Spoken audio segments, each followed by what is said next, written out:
Meu nome é Severino Bernardino Gomes Filho, eu sou professor e membro da primeira igreja presbiteriana do Recife. Meu nome é Azenate Moraes Arcoverde Gomes e é um prazer muito grande estar aqui compartilharmos das bênçãos que Deus tem feito em nossas vidas. Na nossa igreja, nós sempre entendemos que tínhamos que atuar como servos. Nós temos já trabalhos de liderança com jovens, no começo somente Recife, e depois o Estado, e depois envolvendo o Estado de Alagoas, Sergipe e parte da Bahia, realizando congressos de treinamento de liderança nesses diversos estados. Uma experiência muito abençoadora. E houve um momento que nós sofremos um desastre, e nesse desastre faleceu um pastor, o outro pastor ficou muito ferido e eu fiquei até hoje com sequelas, me trato dessas sequelas inclusive, mas Deus poupou a minha vida. E a sensação de Azenate é que ia ficar viúva, porque a primeira notícia que chegou é que eu tinha falecido. Então, quando chegou a notícia em casa, ela se ajoelhou com as 3 crianças e agradeceu a Deus. Porque com vida ou com morte, Deus tem que ser louvado, né? E na ocasião morreu um pastor de 33 anos, um servo de Deus, muito crente, muito bem preparado, que mesmo novinho já estava ensinando no seminário. A vida não nos pertence. Se Deus me deu a oportunidade de continuar vivo desse acidente, então a gente entende que somos salvos para servir. E sempre pedir a Deus para um trabalho que pudesse agregar os dois, né? Tanto a evangelização como o trabalho. Então trabalhei em várias escolas públicas em Recife, né, em várias áreas. Havia uma escola, Elizabeth Coutinho, e conheci Iraci nessa escola, e ela foi quem deu a ideia de irmos para o Parque dos Milagres. A origem da comunidade, eles moravam embaixo do viaduto, faziam fogo próximo à coluna do viaduto. Então, os engenheiros do estado foram ao governador e disseram: se continuar fazendo fogo nas colunas do viaduto, vai comprometer, porque lá em cima está passando caminhões muito pesados. Então, essas famílias foram relocadas para o Parque dos Milagres. E mesmo com 23 parafusos no fêmur, de bengala, com dores ainda, sem poder dirigir, inclusive, que a perna estava praticamente imobilizada, ao chegar no Parque dos Milagres, foi um amor à primeira vista. Nós sentimos de Deus que ali nós iríamos armar nossa tenda e iniciar um trabalho de evangelização. Olha, na realidade, quando nós chegamos no parque, não tinha casa. Eles moravam, eram feitas casas de lona, né? Então eles eram barraco. Nós procuramos uma casa de uma senhora que ela era espírita. Ela foi quem nos deu a primeira, abriu as portas para a gente. Ela mesma, né? Então a gente assim, não importava onde que a gente estivesse naquele momento, o importante é que somos de Cristo, estamos com Ele e vamos para Ele, né? Então ali ela, na realidade, ela ouviu o Evangelho e ofereceu a frente da casa dela para as outras vezes.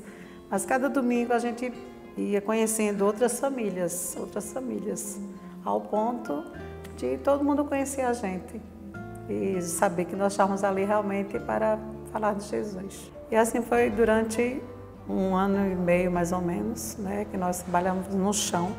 Só com violão e a Bíblia, tá certo? Ficou um período como ciganos, nômades, naquele local. E isso foi em agosto de 1998.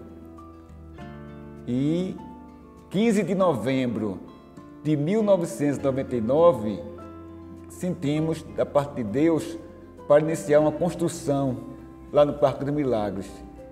E os recursos, nós oramos ao Senhor e Ele é o Deus de todo ouro e toda prata, e Ele enviou esses recursos. O meu chefe de trabalho doou 2 imóveis, outra irmã doou outro imóvel, 5 irmãos se juntaram e doaram um imóvel.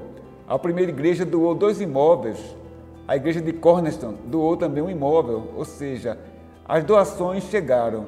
E a construção, tá certo, foi feita com a ajuda do povo de Deus. E o nosso objetivo inicial era construir uma congregação para se tornar uma futura igreja. Mas o local, pela sua carência de não ter escola, então nós ficamos muito sensibilizados de ver dezenas de crianças em casa sem poder estudar. Antes de nós chegarmos lá, as crianças que quisessem estudar tinham que atravessar a BR-101, um perigo enorme para a criança e para os pais. E até por conta disso, algumas mães não tinham vontade de levar a criança para a escola correndo risco como esse. Como é que nós vamos evangelizar um povo que não sabe ler? Então, redirecionamos a construção, ao invés de construir um templo, construímos uma escola. E, para alegria nossa, em 1º de março de 2000, a escola começou a funcionar até os dias de hoje. E continua sendo, no local, a única escola pública. O patrimônio continua sendo da igreja, mas ela é uma escola pública. Uma das coisas assim que me preocupava era sobre o alimento, a alimentação daquelas crianças, né? Mas quando houve a construção, né, de salas de aula, na realidade nos alegrou muito e houve um referencial muito grande ali, porque aquelas crianças podiam ter estudo e poderiam agora ter uma alimentação adequada, né? Na minha época chegou a ter 520 crianças, na minha época.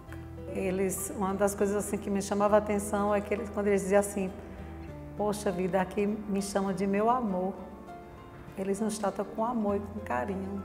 Então isso marcou muito quando a gente ouvia isso da parte das crianças. Alguns pais que eram analfabetos tiveram a grande ajuda das crianças, tá certo, para poder pegar ônibus, passar um troco, ir para o banco, ir no comércio comprar alguma coisa.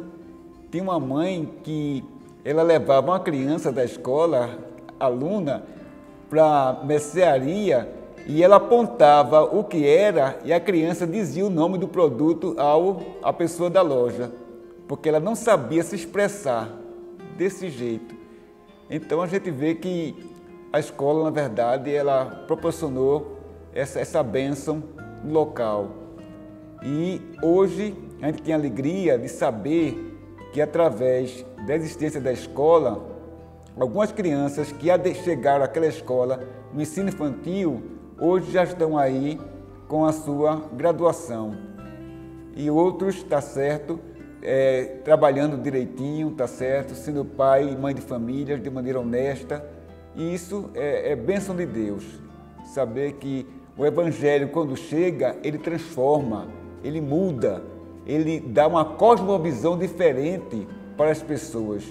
Mateus tinha 8 anos, Clarissa 10, né? Eu ainda 12. Mateus já tocava violão, eu levava sempre Mateus, Clarissa, Leida também ia conosco.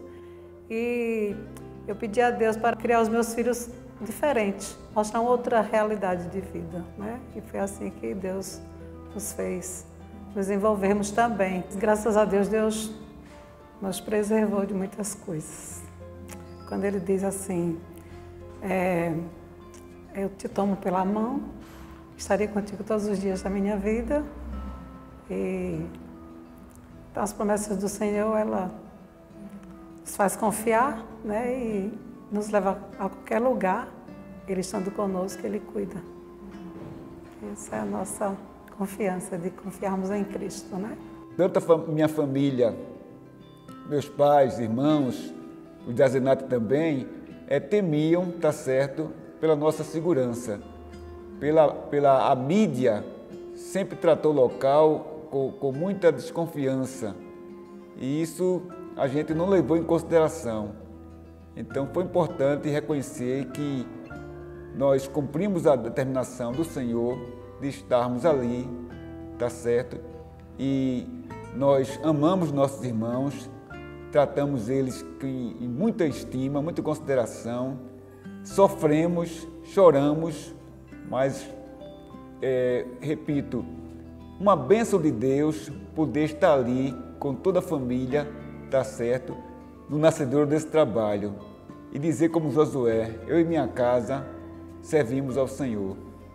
Nós oramos muito para que Deus nos desse, depois do Parque dos Milagres, um outro ministério. O nome Neemias é uma referência ao grande governador, ao grande líder Neemias, que reconstruiu Jerusalém dos escombros. Então, o propósito do Instituto Neemias também é fazer esse trabalho de reconstrução de vidas, dando oportunidades profissionais aos nossos adolescentes, aos nossos jovens. Além da minha colaboração como instrutor, nós já tivemos colaboração de mais 3 colegas de trabalho que se dispuseram, tá certo, a dar aulas desses cursos, curso de eletricista predial. 3 turmas na área urbana do Recife e agora estamos formando a 4ª turma na área rural da região metropolitana do Recife. Algumas pessoas da escola ficaram impressionadas. Esses alunos chegavam na escola de 15 para as 7 da manhã, depois de um percurso de 5 quilômetros pelo canavial e mais 33 quilômetros pegando ônibus, pegando metrô para chegar na escola. Como é que esses jovens vêm de tão longe e chegam aqui essa hora? Mas a expectativa deles de sair da área rural, tá certo, para chegar numa grande escola no Recife e ter aulas em bons laboratórios nessa área profissionalizante. Lá, assim como o parque, assim como todos os locais, precisam do Evangelho, que é o poder de Deus. E só o Evangelho, que é o poder de Deus, pode transformar a vida do homem. A Bíblia afirma que nós não podemos largar o arado, não é? Então, enquanto há saúde, nós temos que estar servindo ao Senhor.